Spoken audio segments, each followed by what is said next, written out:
Franklin Delano Roosevelt boarded the presidential campaign train in 1932.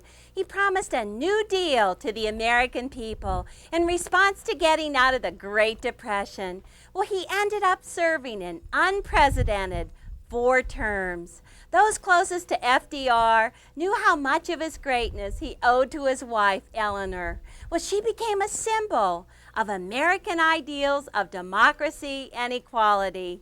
In 1921, FDR suffered a polio attack, which paralyzed him. Well, Eleanor helped him overcome his disability and return to politics. She became his eyes and ears among the American public, managing and doing most of the actual campaigning. Well, for her, a new deal for America meant not merely material things, but a set of new values which would bring social justice to the nation.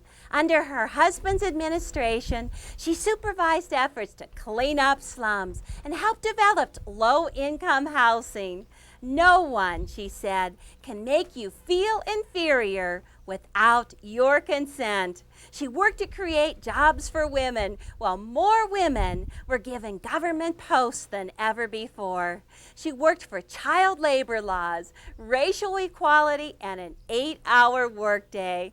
For Eleanor's dedication to the American dream, I dedicate our next star. Well, it's patriotic in traditional colors of red, white, and blue. These triangles appear to be set in, but are actually several pieces sewn together. It's pretty easy to do. So all aboard for some quilting.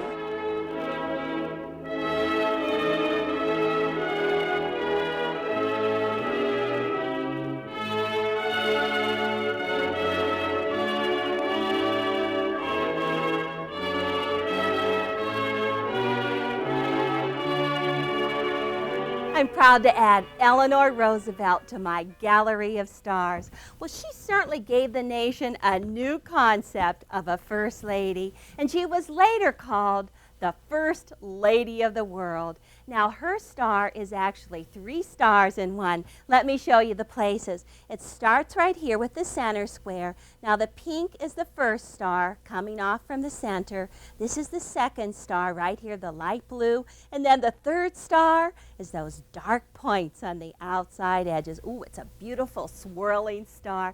And I'll tell you which star it is as I go through the pieces. Let's start right in the center. Now, the center comes from a 3.5-inch square, and then beside it for the first star, you need to have 2 squares that are 3 1/4 inches, and you just cut those on the diagonal. Now, 2 triangles go on opposite sides of the square, and when you place them right sides together, make sure you've got those equal tips on both sides, and then you just press that seam towards the triangles. And then those last 2 triangles go on opposite sides again, and then press them straight out away from the square. Ooh, and this should square up to 4 3/4 inches, and if it doesn't, check your seam allowance. Okay, so let's take the 6x6, just center it right on there, and as you place it, make sure you have 2 3/8 right off of each one of these points, and also maintain that 1/4 inch seam allowance. Ooh, let's see if I can get that straight. Okay, up and over on 2 of them. Just take those, turn it around, and then turn it so that you have it perfect. Let's see, we've got that 1/4 inch seam allowance all around, 4 3/4 inches. Oh, looking good. Just take these pieces and get rid of them. Okay, now the second star comes from a square that is 7 1/4 inches. So you're going to take that 7 1/4 inches and cut it on both diagonals. Drop your ruler. 6x12 is good for this one. Make 1 cut going corner to corner, and then just go ahead and angle it the opposite way. Now this piece, once it's cut into 4s, take these 4 and just stack them up, ooh, and get them in a line. I'm going to put them right on the grid, too, at the same time. Stack them up, because to get that second star, you want to take your ruler, line it up right at 2 inches, and just cut off that whole top section. This, oh gosh, I wish we could use it, but you're going to have to just get rid of that. And to make that first star complete, we're going to take strips, 4 strips that are 2 1/4 by 5 inches. You can see that's going to make the point right there. Now the third star comes from squares, 2 of them that are 3 7/8. And so all we're going to do is just go ahead and do one more cut on the diagonal. We're going to stack these up and place them with the 3 1/2 inch background squares. All right, so we have all of the stars laid out. Let's do some sewing. Now this second square, the second star, part of the first one comes from these pieces right here. And all we want to do, let me lay them like this. I'm just going to take them and flip them so that this piece is centered on the 2 1/4 inch. Let me line that up. Get that centered. 1/4 inch seam allowance. Step on the gas. And we'll just zoom that right along there. Line them up. And then all you want to do is just go ahead and assembly line sew these one after the other. And I think I'll just tell you about Eleanor's childhood as I do this. You know, she didn't have a very happy childhood. She was the only daughter, 2 brothers. Oh my gosh. Mother favored the 2 brothers. She actually called Eleanor Granny. I wouldn't have a very happy childhood either if my mother called me Granny. But it was her father that taught her all of the virtues that helped her later in life. Oh, he taught her to be generous, to be loving, to be cheerful.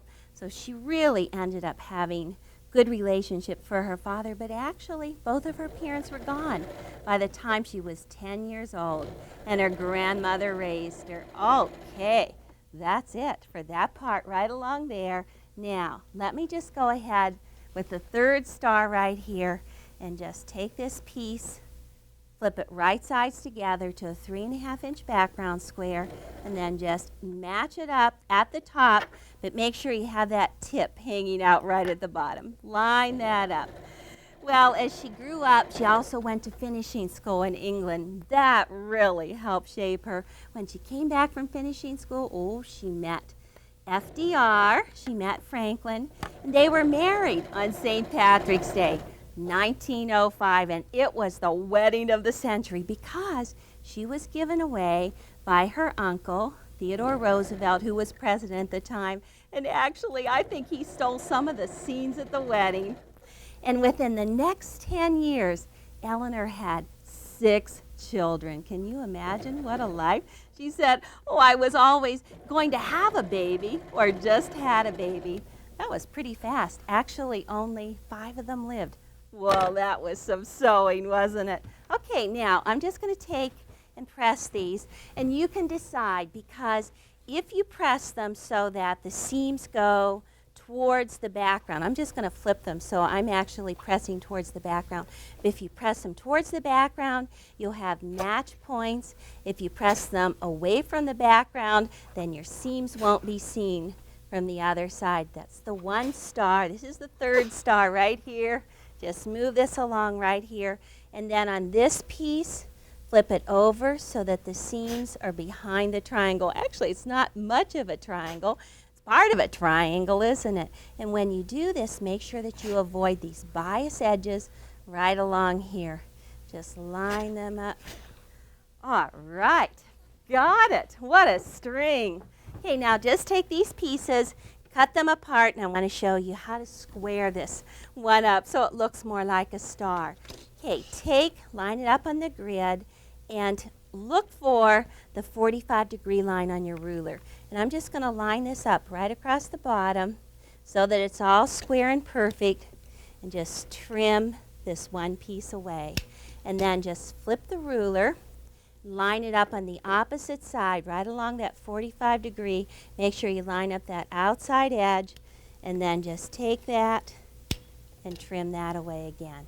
And these pieces, once again, just get rid of them. Okay, so you've got some great points now.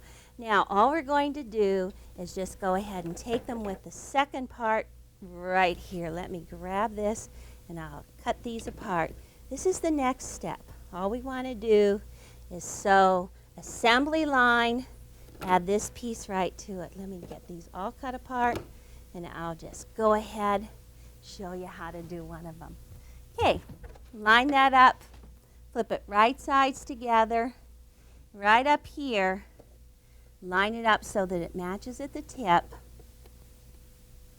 and then assembly line sew all four. Ooh, down here, let's see.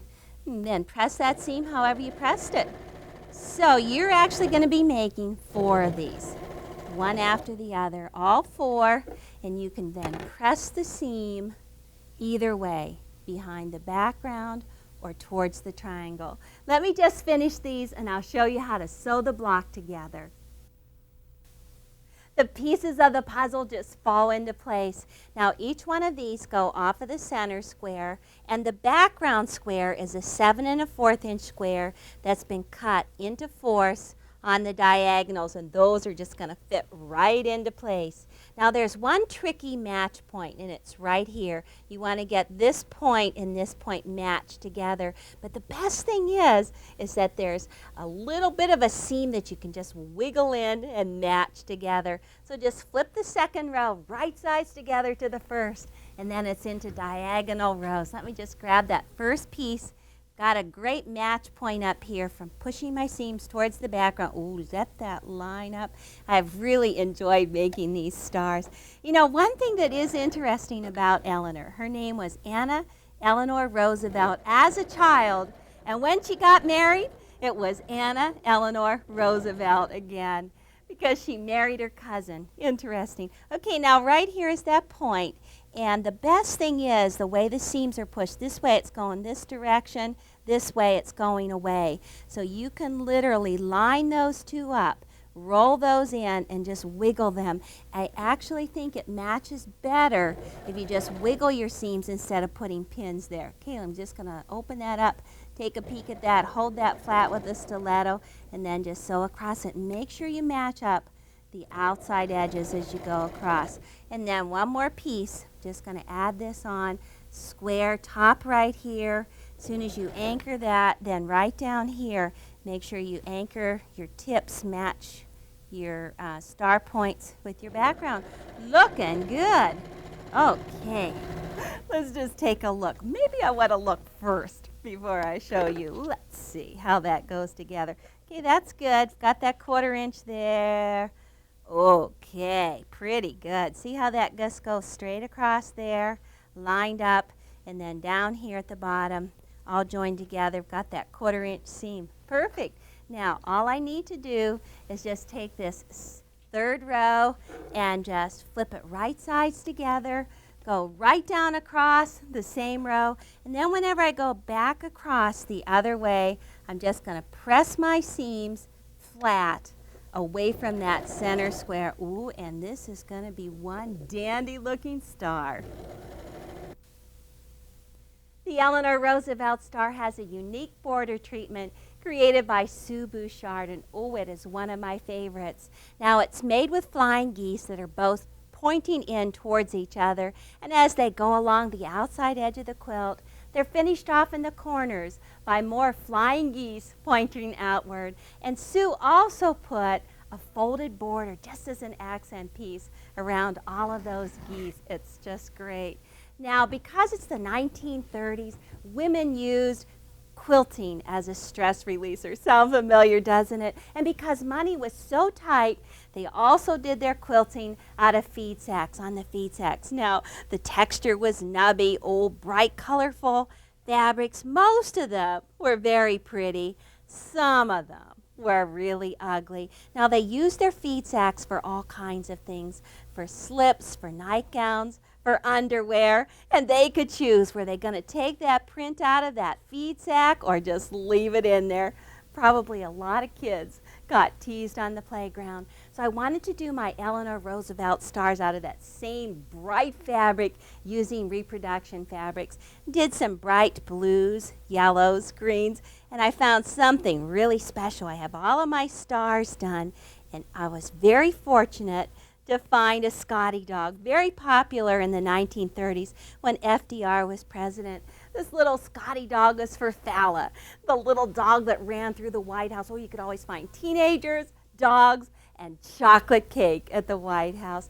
But the flying geese comes from squares. There are two different sizes of squares. Now this one right here is a 5.5-inch square. The outside one is a 7-inch square. And you have to make two combinations so that you have dark geese and you have light geese. You take the two pieces, put them right sides together, centered, and then you draw a diagonal line right down through the middle and that 1/4-inch seam on both sides. Now I just want to take this square and cut it on the diagonal. Actually, out of these two squares, we're going to have 4 geese. And I did show you this technique on a number of other blocks, and Stars Across America. Now, when you open this up, these pieces look rather strange, but you press the seams towards the largest triangle, whether it's the largest, the light, or the dark. You just press it towards the largest, and then take these two pieces and put them right sides together,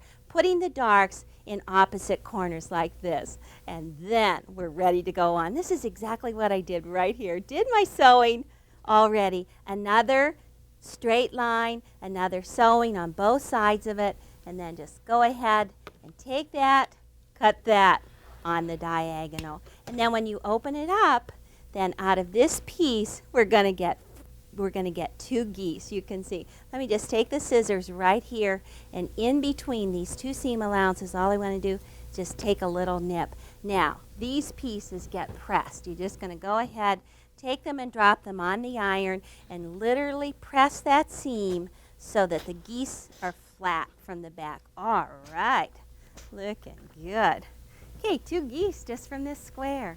Okay, now these pieces are squared up to 2.5 by 4.5. Let me just get some of these flying out of here. The easiest ruler to use right now is the 6 by 12, and I like to just line it up so that you plan to have that 1/4-inch seam right there. Drop that diagonal line right down through that seam. Once you've got that in place, just cut it right along there. So you've separated them out, and then to finish these, the square up ruler is actually the best. And so you just go ahead and drop that diagonal line right through the corner. Let me turn this like this so that we have 2.5 here and 4.5 here. Let me just slide that along a little bit. Oh, it's looking good. Thank heavens. It is oversized. So you're just going to trim those 2 corners, turn it around, and then just make one more cut. Well, I'm going to make stacks of those. Actually, I need to have a total of 48 of these and 32 of the other ones. And as soon as I get them all done, then I'm going to take these geese and sew them into pairs like this. Whoa, lots of sewing on the geese. Let me show you the corner. Because the corner starts out with a 4.5-inch square, you need to have 2.5-inch squares of the dark color for the corners. Just put them right sides together and sew right on those lines. And then after you've sewn on those lines, you're just going to trim 1/4 inch away and flip them out. This looks pretty easy, doesn't it? And then the next 2 opposite corners like this. Sew on the diagonal lines, trim, and fold them out. You're going to have the corners all set to go. Well, I have lots of geese to sew together. Then I'll lay out the whole quilt top. Eleanor was a knitter, and she learned to knit silently so that the clickety-clack of her needles wouldn't disturb meetings. Well, if she had the beautiful bright fabrics like these, I know she'd be a quilter. Well, I laid out my whole quilt top, and I just used 3 Eleanor Roosevelt stars with 3 of the Scotty dogs. I thought that would be fun.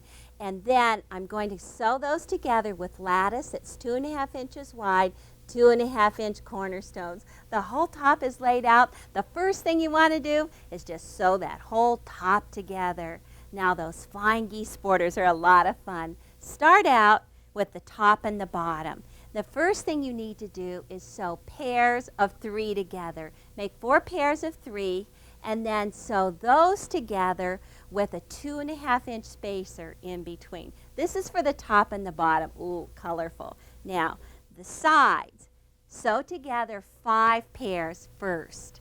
And once you have 4 sets of 5, sew them together into long pieces with the geese pointing into each other. Now the top and the bottom is going to line up like this. Take that 2.5-inch spacer and just line it up with that cornerstone. And then to finish this edge off, you're going to take another 2.5-inch strip and add it right onto that. Now the long strip goes right here. Line up the center with the center block. And then another 2.5-inch strip goes right along that side as well. Now the corner is lots of fun. Let's take a look. Now here's that square right here. And you need to have the 4 geese around it. This geese gets sewn right onto this strip. This geese gets sewn right onto this strip. And then all that you have left are the pieces right here, 4 different pieces that you sew together into one block. And once that is done, that's going to fit right in there. Oh, it's perfect. Looking good. Well, I've been thinking about Eleanor Roosevelt because she used her influence to set up craft training projects under the Works Progress Administration in quilt making and weaving and applique, block printing, and textile production. Do you know that she actually had 300,000 women employed by the WPA? Oh, what a great thing. Well, in honor of all of those women from the WPA and Eleanor Roosevelt, I'm going to just sew these beautiful blocks together. This top turned out bright and cheerful. It's so typical of the quilts made in the 1930s. And in such dreary times, the quilt makers needed bright. Oh, the old Scotty dogs look great with the new stars. I just love it. Now this is an example of a genuine feed sack quilt in an interesting design called Texas Star. It was identified by the Ladies Art Company. Now it has 6 identical petals radiating from a hexagon center, and then they're set together with triangles. Now judging from the side row, the quilt maker got better in her fabric selection as she went along, or maybe she just ran out of muslin when she got there. But I think if you just hang this side over the edge of the bed, oh, nobody will ever know.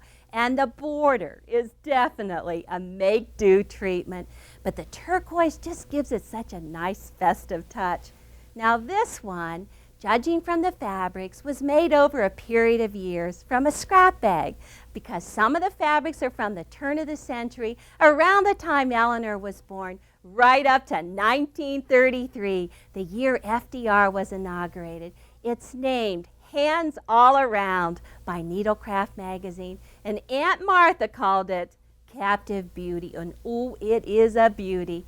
Now a pattern similar to this one won $1,000 as the grand prize at the Chicago World's Fair in 1933, and at that time $1,000 nearly paid for a new Dodge V8. 25,000 quilts were entered in that contest.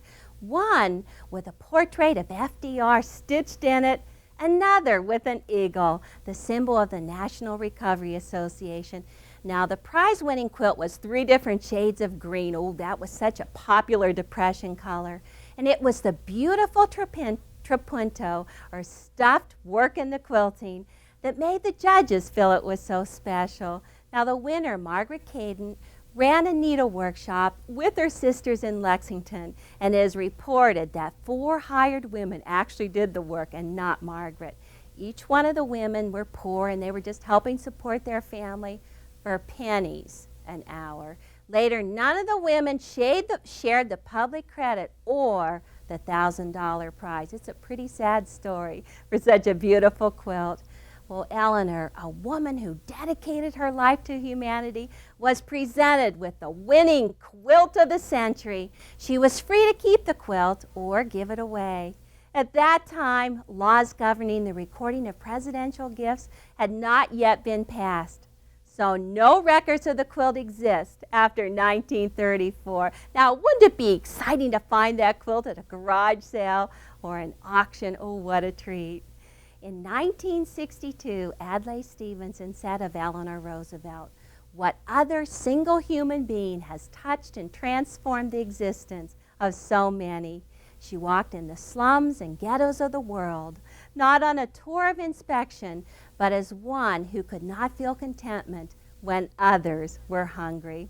Remember Eleanor and her dedication to human rights as you quilt on your stars.